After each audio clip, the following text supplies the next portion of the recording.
I know South Jersey was hit very hard, but North Jersey, Little Ferry, Moonachie, we need help too up here. We don't want to be forgotten.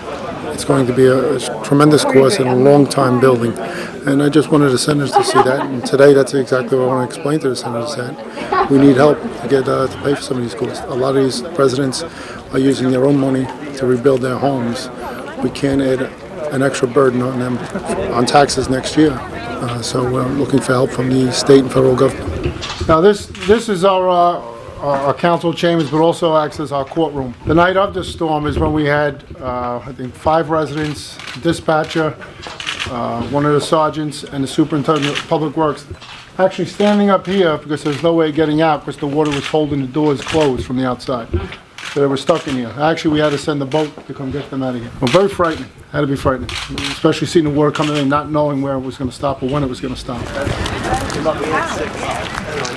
Actually, what you see now is these 2 pieces of equipment that are probably about 20, 30 years old are only equipment that we have, and it's really not working 100%. It still has to go out and get tested.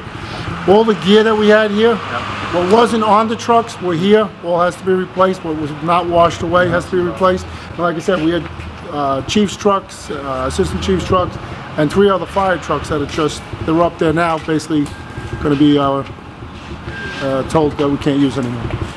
41 years of work, it disappeared. Overnight. It's gone. It's not even that, just that. The house next door to my daughter was set up with the business. It's gone. The house back here, it's gone. It's impossible to even begin to explain how the person, I guess, feels when in a situation like this. He's one of the businesses who are going to try and make it work. They're going to try and rebuild because he has family that he's leaving, the business too. We need $500,000 to bring back what do we have? What do we have?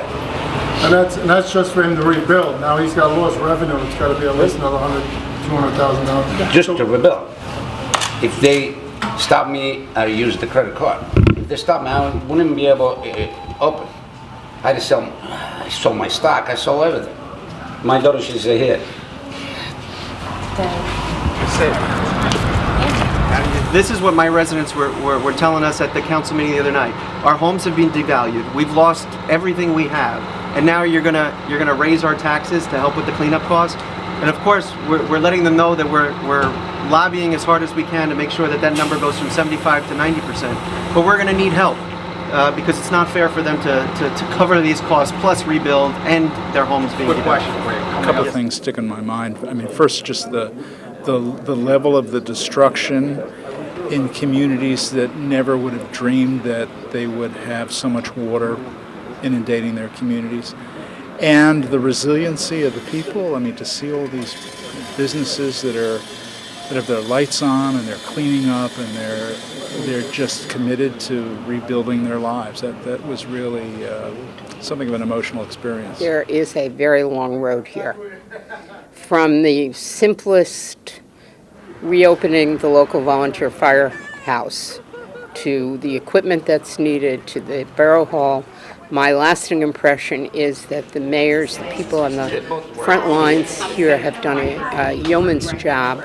It's the way people face these really traumatic events in their lives and put one foot in front of the other and rebuild and do what they need to do.